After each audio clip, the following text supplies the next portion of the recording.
क्या आपने कभी ऐसी रात देखी है जब चारों तरफ इतना खौफनाक सन्नाटा हो कि अपनी ही सांसों की आवाज डराने लगे? उस रात ठीक ऐसा ही कुछ होने वाला था जिसने बिहारी लाल की जिंदगी हमेशा के लिए बदल दी।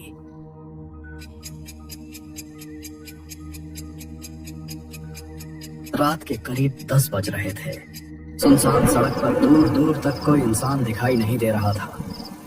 चारों तरफ ऐसा भयावह सन्नाटा पसरा हुआ था कि बिहारी लाल की साइकिल के पहियों के नीचे दबते सूखे पत्तों की चरमराहट भी साफ साफ सुनाई दे रही थी। दफ्तर से अपनी ड्यूटी पूरी करके घर लौट रहे बिहारी लाल के चेहरे पर चिंता साफ झलक रही थी। वह तेजी से पैडल मारते हुए अपने घर पहुंचने की कोशिश कर रहा था। तभी अचानक उसने अपनी साइकिल रोक दी और घबराई हुई नजरों से आसमान की ओर देखा। आसमान घने काले बादलों से पूरी तरह ढक चुका था। ऐसा लग रहा था मानो कुछ ही पलों में कोई भयंकर तूफान धरती पर कहर बरपाने वाला हो। कुछ देर पहले तक चल रही हवाएं भी अचानक पूरी तरह शांत हो चुकी थी। पेड़ों की एक भी पत्ती नहीं हिल रही थी। चारों तरफ फैला वह अजीब और डरावना सन्नाटा बिहारी लाल के दिल में अनजाना भय पैदा कर रहा था। उसे ऐसा महसूस होने लगा कि प्रकृति किसी बहुत बड़ी और भयानक घटना की तैयारी कर रही है और शायद आज की यह रात उसकी जिंदगी की सबसे डरावनी रात बनने वाली थी। हे भगवान, ये कैसा अजीब सन्नाटा है। अभी कुछ देर पहले तक तो हवा चल रही थी, लेकिन अब तो एक पत्ता तक नहीं हिल रहा। लगता है आज मौसम कुछ बड़ा कहर बरपाने वाला है। मुझे जितनी जल्दी हो सके घर पहुंचना होगा। ऊपर से आज की पूरी तनख्वाह भी मेरे पास है। हे भगवान, बस मुझे सही सलामत मेरे घर पहुंचा देना। पता नहीं क्यों, लेकिन मेरा मन बार बार कह रहा है कि आज की यह रात बिल्कुल सामान्य नहीं है।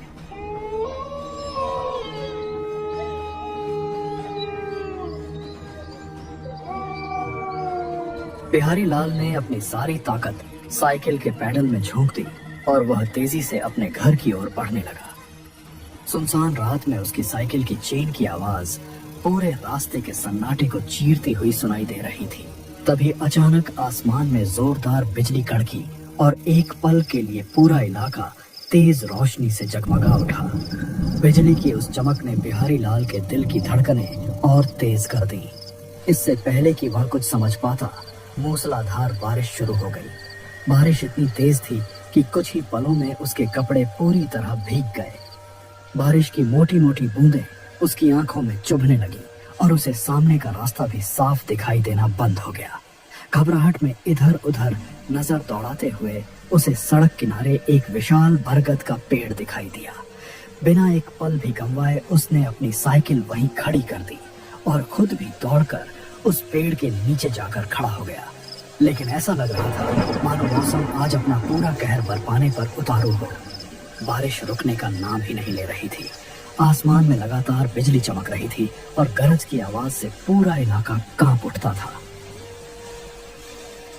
तेज और बर्फ जैसी ठंडी हवाएं उसके भीगे हुए शरीर को चीरती हुई गुजर रही थी। ठंड और डर से उसका पूरा शरीर कांपने लगा था।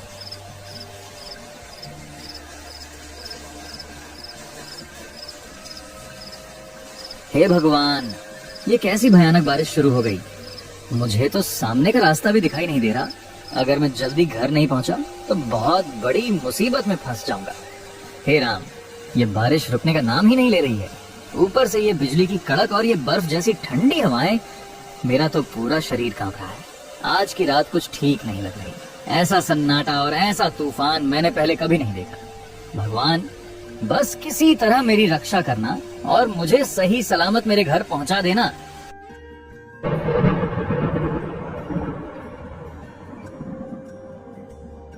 लगभग आधे घंटे बाद बारिश धीरे धीरे थम गई, लेकिन अब सड़क का नजारा पूरी तरह बदल चुका था। चारों तरफ कीचड़ ही कीचड़ फैल चुका था और रास्ता पहचानना भी मुश्किल हो गया था। बिहारी लाल ने कांपते हाथों से अपनी साइकिल संभाली और धीरे धीरे आगे बढ़ने लगा। बारिश के बाद छाए घने अंधेरे और भयावह सन्नाटे ने उसके मन में एक अजीब सा डर पैदा कर दिया था। कुछ दूर चलने के बाद उसे अचानक एहसास हुआ कि जिस रास्ते पर वह चल रहा है वहां बिजली के खंभे ही नहीं थे। उसने घबराकर चारों ओर नजर दौड़ाई। तभी उसे समझ आया कि वह रास्ता भटक चुका है। उसके दिल की धड़कनें तेजी से बढ़ने लगीं और उसके माथे पर ठंडे पसीने की बूंदें उभर आईं। उसी समय घने अंधेरे के बीच उसे अपने सामने एक काली परछाई दिखाई दी। वह परछाई बिल्कुल स्थिर खड़ी थी, मानो काफी देर से उसी का इंतजार कर रही हो। बिहारी लाल के कदम वहीं रुक गए और उसका गला डर से सूखने लगा। तभी उस काली परछाई ने धीरे धीरे उसकी ओर बढ़ना शुरू किया। कुछ ही पलों में अंधेरे से एक आदमी का चेहरा उभर कर सामने आया। उसका चेहरा अस्वाभाविक रूप से पीला था, आंखें गहराई तक धंसी हुई थीं और उसके चेहरे पर एक अजीब सी रहस्यमयी मुस्कान फैली हुई थी। उसने बहुत पुराने और फटे हुए कपड़े पहन रखे थे, जिन्हें देखकर ऐसा लग रहा था मानो वह किसी दूसरे ही समय या दुनिया से निकल कर आया।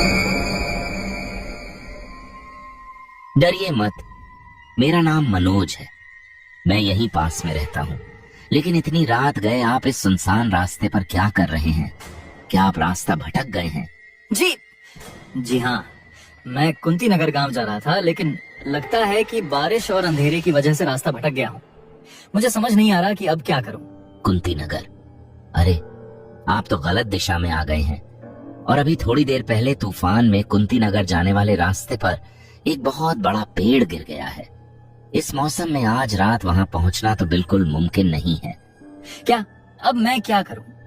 रात भी बहुत हो चुकी है और यह जगह भी मेरे लिए बिल्कुल अनजान है। अगर आपको कोई आपत्ति न हो तो आप मेरे साथ मेरे घर चल सकते हैं। रात भर वहीं रुक जाइए। सुबह होते ही मौसम भी साफ हो जाएगा और आप आराम से अपने रास्ते निकल जाइएगा। मैं आपका यह एहसान जिंदगी भर नहीं भूलूंगा। सच कहूँ तो इस वक्त मुझे कोई रास्ता ही नहीं सूझ रहा था। तो फिर आइए, मेरे पीछे पीछे चलते रहिए। इस अंधेरे में अकेले चलना ठीक नहीं होगा। अब बिहारी लाल के पास उस अजनबी आदमी की बात मानने के अलावा कोई दूसरा रास्ता नहीं बचा था।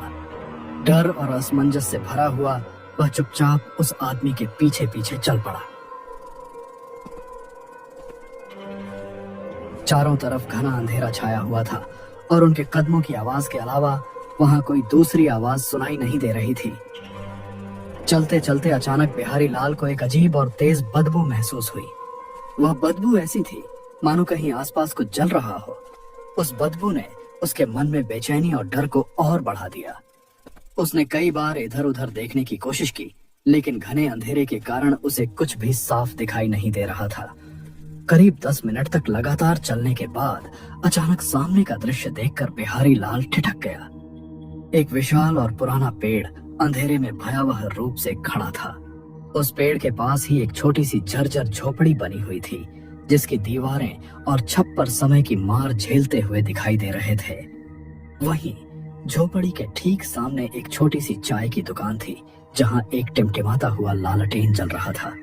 उस सुनसान और डरावनी रात में जंगल के बीचों बीच बनी वह चाय की दुकान किसी रहस्य से कम नहीं लग रही थी। भाई साहब, आप यहाँ इस बेंच पर आराम से बैठ जाइए। आप काफी थके हुए और परेशान लग रहे हैं। मैं अभी आपके लिए गर्मा गर्म चाय बनाता हूँ। इस मौसम में चाय पीने से आपको थोड़ी राहत मिलेगी। डर और थकान से चूर बिहारी लाल धीरे धीरे आगे बढ़ा और दुकान के सामने रखी लकड़ी की पुरानी बेंच पर जाकर बैठ गया। उसके भीगे हुए कपड़ों से पानी लगातार टपक रहा था। वह बार बार इधर उधर नजरें घुमाकर उस सुनसान जगह को देखने की कोशिश कर रहा था। उधर वह रहस्यमयी आदमी बिना कुछ कहे चुपचाप चाय बनाने में लग गया। उसकी हर हरकत अजीब और असामान्य लग रही थी, जिससे बिहारी लाल के मन का डर और बढ़ता जा रहा था। तभी बिहारी लाल की नजर दुकान के अंदर रखे सामान पर पड़ी। उसने गौर किया कि वहां चाय बनाने का पूरा सामान तो मौजूद था, लेकिन सब कुछ बेहद पुराना और जर्जर दिखाई दे रहा था। मिट्टी से सने हुए बर्तन, काले पड़ चुके पीतल के गिलास, जंग लगी केतली और धूल से ढकी हुई लकड़ी की अलमारियां देखकर उसे अजीब सा एहसास होने लगा। ऐसा लग रहा था मानो इस दुकान में कई वर्षों से कोई बदलाव ही न हुआ हो। यह देखकर बिहारी लाल के मन में एक सवाल बार बार उठने लगा। आखिर इस सुनसान जंगल के बीच आधी रात को इतनी पुरानी और रहस्यमयी चाय की दुकान क्यों चली? भाई, तुम्हारी इस दुकान की हालत देखकर तो ऐसा लगता है कि यहाँ कई सालों से कोई आया ही नहीं। क्या सच में यहाँ कोई ग्राहक आता भी है? पहले यहाँ बहुत भीड़ हुआ करती थी भाई साहब। दूर दूर से लोग चाय पीने और आराम करने के लिए आते थे।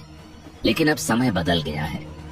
आजकल तो कभी कभी आप जैसे भूले भटके मुसाफिर ही इस रास्ते से गुजरते हैं और यहाँ तक पहुँच पाते हैं। अच्छा, लेकिन इतनी सुनसान जगह पर रहकर तुम्हें डर नहीं लगता?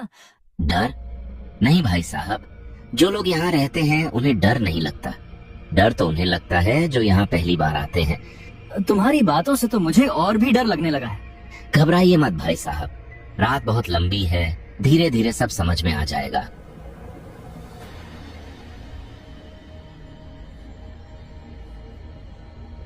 जैसे ही बिहारी लाल ने मनोज के हाथों से चाय का गिलास लिया, उसकी उंगलियां उस आदमी के हाथों से छू गईं। उस स्पर्श ने बिहारी लाल के पूरे शरीर में सिहरन दौड़ा दी। मनोज की उंगलियां इंसान के हाथों जैसी नहीं, बल्कि बर्फ की तरह ठंडी थीं। एक पल के लिए बिहारी लाल का दिल जोर से धड़क उठा और उसके मन में अनगिनत सवाल उठने लगे। वह डर के मारे कुछ बोल नहीं पाया, लेकिन फिर भी खुद को संभालते हुए उसी लकड़ी की बेंच पर बैठा रहा। उसके हाथ हल्के हल्के कांप रहे थे और उसे लगने लगा था कि इस जगह पर कुछ न कुछ जरूर असामान्य है। इसी बीच आसमान में एक बार फिर से बादल जोर जोर से गरजने लगे। बिजली की चमक बीच बीच में पूरी दुकान को कुछ क्षणों के लिए रोशन कर देती थी। मनोज अभी भी चुपचाप चूल्हे के पास खड़ा था। चूल्हे की टिमटिमाती हुई आग की रोशनी में उसकी परछाई दीवार पर किसी विशाल दैत्य की तरह दिखाई दे रही थी। बाहर चल रही तेज हवा की सनसनाहट और पुराने छप्पर की चरमराहट ने पूरे माहौल को और भी भयावह बना दिया था। बिहारी लाल की नजरें बार बार मनोज पर जा टिकती थी और उसके मन में अब यह डर घर करने लगा था कि शायद वह किसी साधारण इंसान के साथ नहीं, बल्कि किसी रहस्यमयी और खतरनाक शक्ति के सामने बैठा हुआ है। भाई, मेरे यहाँ रुकने से आपको या आपके परिवार में से किसी को कोई आपत्ति तो नहीं है ना? मैं नहीं चाहता कि मेरी वजह से आपको किसी तरह की परेशानी हो। अरे नहीं भाई साहब, आप बिल्कुल चिंता मत कीजिए। लेकिन आपने मुझे जान पहचान के बिना ही अपने यहाँ रुकने के लिए कह दिया, इसलिए मैंने सोचा कि आपसे एक बार पूछ लूं। आपने ठीक किया। वैसे भी इस सुनसान इलाके में मुसीबत में फंसे मुसाफिर की मदद करना हमारा फर्ज है। तो आपके घर में और कौन कौन रहता है? हमारे घर में सिर्फ हम दो ही लोग रहते हैं। मेरी पत्नी भी मेरे साथ यहीं रहती है। आप बेफिक्र रहिए भाई साहब, आज की रात यहीं आराम कीजिए। सुबह होते ही मौसम भी साफ हो जाएगा और आप आराम से अपने घर के लिए निकल जाइएगा। अच्छा, तब तो मुझे थोड़ी तसल्ली हुई। सच कहूँ तो इस वक्त मुझे कुछ भी समझ नहीं आ रहा था।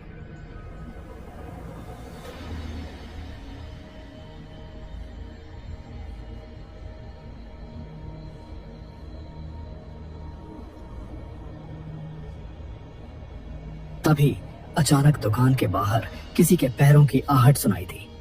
बिहारी लाल ने घबराकर उस दिशा में देखा तो उसकी सांसें थम सी गईं। एक औरत धीरे धीरे दुकान की ओर बढ़ रही थी। वह मनोज की पत्नी थी।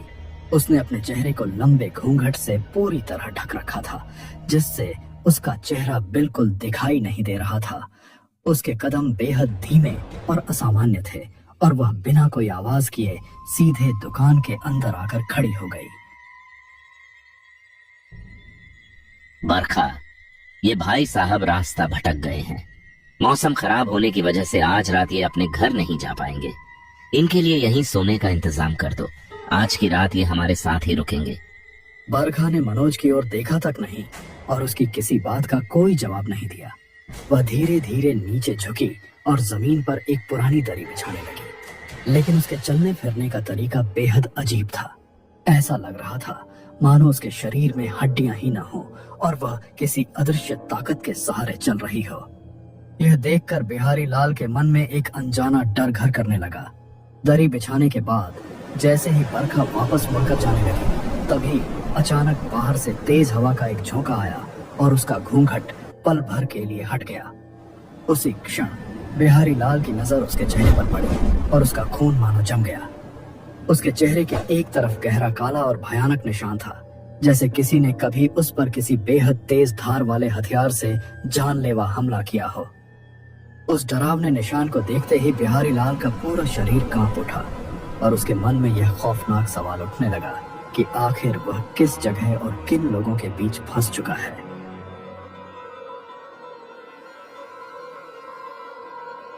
रात अब और भी गहरी हो चुकी थी। बिहारी लाल दुकान के बाहर रखी लकड़ी की बेंच पर लेटा हुआ था, लेकिन उसकी आंखों से नींद कोसों दूर जा चुकी थी। चारों ओर फैला भयावह सन्नाटा उसके मन में अजीब सा डर पैदा कर रहा था। कभी दूर कहीं उल्लू की डरावनी आवाज सुनाई देती, तो कभी झींगुरों की लगातार आती आवाजें उस खामोशी को और भी खौफनाक बना देती। तभी अचानक उसे ऐसा महसूस हुआ जैसे कोई बहुत धीमी आवाज में उसे पुकार रहा हो। वह आवाज किसी रोते हुए इंसान की लग रही थी। बिहारी लाल का दिल तेजी से धड़कने लगा। उसने डरते डरते धीरे से अपनी आंखें खोली और जैसे ही सामने नजर उठाकर देखा, उसके पैरों तले जमीन खिसक गई।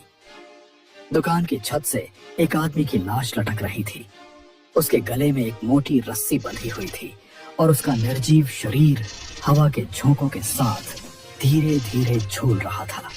उस भयानक दृश्य को देखकर बिहारी लाल के मुंह से चीख तक नहीं निकल पाई और उसका पूरा शरीर डर से कांपने लगा। हे भगवान, ये क्या है? नहीं, ये सच नहीं हो सकता। अभी तो यहाँ कोई नहीं था। ये लाश यहाँ कैसे आ गई? हे राम, मेरी रक्षा करो। कौन हो तुम? मुझसे क्या चाहते हो? मैं यहाँ एक पल भी नहीं रुक सकता। मेरा पूरा शरीर क्यों कांप रहा है? नहीं, मुझे अभी इसी वक्त यहाँ से निकलना होगा। भगवान, बस मुझे इस डरावनी जगह से सुरक्षित बाहर निकाल दो। उस भयावह दृश्य को देखते ही बिहारी लाल बुरी तरह घबरा गया। उसका दिल इतनी तेजी से धड़क रहा था कि मानो अभी सीने से बाहर निकल आएगा। वह तुरंत बेंच से उठा और लड़खड़ाते कदमों से वहां से भागने लगा, लेकिन जैसे ही उसने घबराकर सामने की ओर देखा, उसकी सांसें एक बार फिर थम गईं।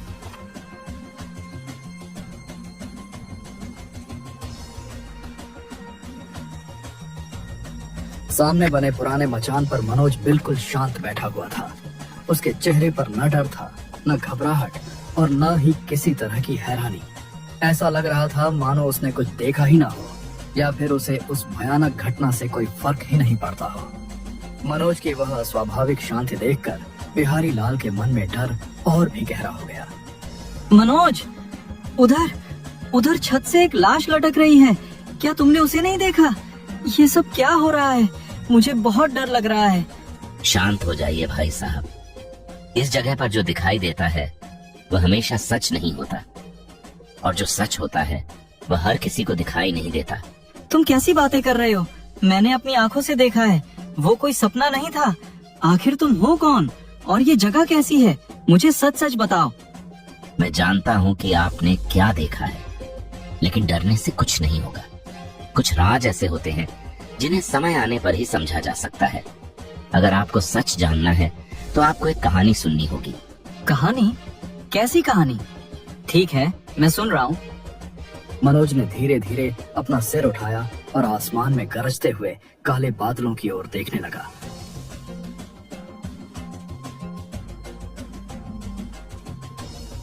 कुछ क्षणों तक वह बिल्कुल खामोश बैठा रहा, मानो बीते हुए किसी डरावने अतीत को याद कर रहा हो। फिर उसने एक लंबी और भारी सांस ली। बिजली की तेज चमक ने पल भर के लिए उसके पीले चेहरे को रोशन कर दिया। उसने अपनी गहरी और रहस्यमयी आवाज में कहना शुरू किया। ये कहानी आज से कई साल पहले की है, ठीक ऐसी ही एक तूफानी और डरावनी रात की। एक ऐसी कहानी जिसने इस जगह की किस्मत बदल दी। एक ऐसी कहानी जिसके बाद यहाँ आने वाला कोई भी इंसान पहले जैसा नहीं रहा। बैठ जाइए भाई साहब और ध्यान से सुनिए। आज से कई साल पहले इसी जगह पर एक बहुत भयानक घटना घटी थी। भाई साहब, ये बात आज से कई साल पहले की है। उस समय मेरी यह चाय की दुकान बहुत चलती थी। दूर दूर से लोग यहाँ चाय पीने और आराम करने के लिए आया करते थे। उन्हीं लोगों में एक आदमी था जिसका नाम हरीश था। वह लगभग हर रोज मेरी दुकान पर आता था। शुरू शुरू में मुझे लगा कि वह सिर्फ चाय पीने आता है, लेकिन धीरे धीरे मुझे एहसास होने लगा कि उसकी नजर मेरी पत्नी बरखा पर है। बरखा भी उससे हंसकर बातें करने लगी थी। मेरे मन में शक का बीज पड़ चुका था और वह शक दिन ब दिन बढ़ता जा रहा था। एक दिन मैं किसी काम से बाहर गया हुआ था, लेकिन अचानक मुझे कुछ याद आया और मैं वापस घर लौट आया। जैसे ही मैं घर के पास पहुंचा, मैंने अपनी आंखों से हरीश को अपने घर से बाहर निकलते हुए देखा। मैं अंदर गया तो बरखा घर के अंदर मौजूद थी। उस पल मेरा दिमाग पूरी तरह से काम करना बंद कर चुका था। गुस्से और शक ने मुझे अंधा कर दिया। मैंने पास में रखा हुआ हथौड़ा उठाया और हरीश के सिर पर दे मारा। वह वहीं गिर पड़ा। इसके बाद मैंने उसी हथौड़े से बरखा पर भी वार कर दिया। कुछ ही क्षणों में सब कुछ खत्म हो चुका था।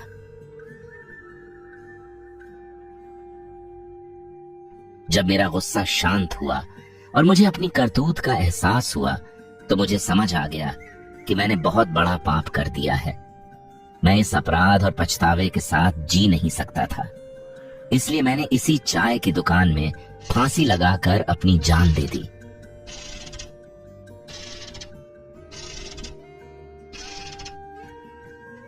लेकिन शायद हमारे पाप इतने बड़े थे कि मौत के बाद भी हमें इस जगह से मुक्ति नहीं मिली। जैसे ही मनोज ने अपनी कहानी खत्म की, अचानक चारों तरफ एक अजीब सी खामोशी छा गई। कुछ ही क्षण पहले तक गरजते हुए बादल और चलती हुई तेज हवाएं मानो एकदम से थम गई थीं। भय और तनाव के कारण बिहारी लाल का पूरा शरीर पसीने से भीग चुका था, जबकि मौसम अब भी बेहद ठंडा था। उसका दिल तेजी से धड़क रहा था और वह कांपते हुए मनोज की ओर देखने लगा। तभी अचानक उसकी नजर एक ऐसी चीज पर पड़ी जिसने उसके होश उड़ा दिए। सामने बैठे मनोज के पीछे लालटेन की रोशनी साफ पड़ रही थी, लेकिन उसकी परछाई जमीन पर कहीं दिखाई नहीं दे रही थी। यह देखकर बिहारी लाल का खून मानो जम गया और उसे पहली बार एहसास हुआ कि जिसके साथ वह पूरी रात बैठा रहा, वह शायद कोई साधारण इंसान नहीं था। तुम कौन हो? अगर तुम इंसान नहीं हो तो आखिर हो कौन? और तुमने मुझे यहाँ क्यों रोका? मुझसे क्या चाहते हो? मैं वही मनोज हूँ भाई साहब, जिसने कई साल पहले इसी चाय की दुकान में फांसी लगाकर अपनी जान दे दी थी।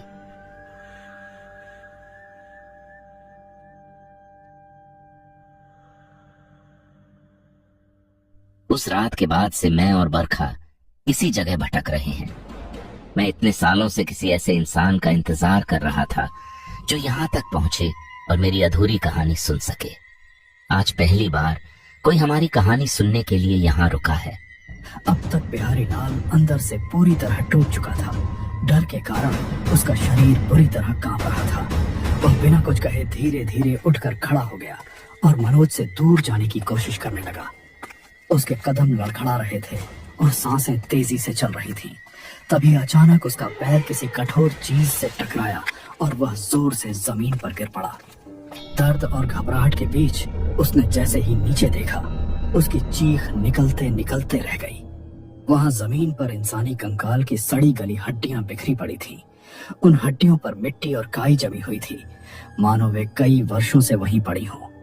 ये भयानक दृश्य देखकर बिहारी लाल का खून मानो जम गया। तभी उसके पीछे से एक धीमी, भारी और रहस्यमयी आवाज सुनाई दी। वह आवाज बरखा की थी।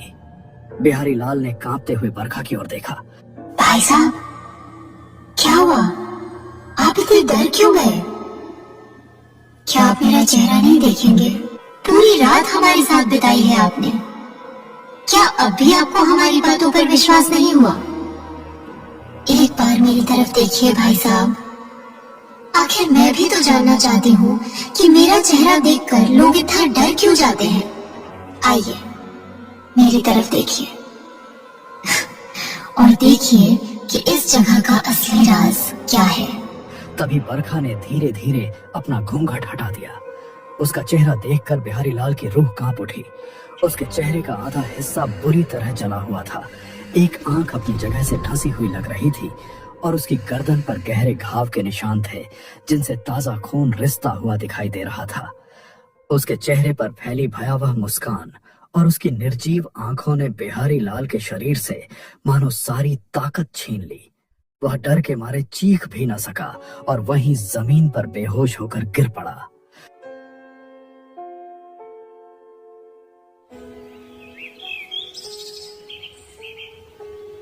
सुबह की पहली किरण के साथ जब बिहारी लाल की आंख खुली तो उसने खुद को एक विशाल बरगद के पेड़ के नीचे पड़ा हुआ पाया।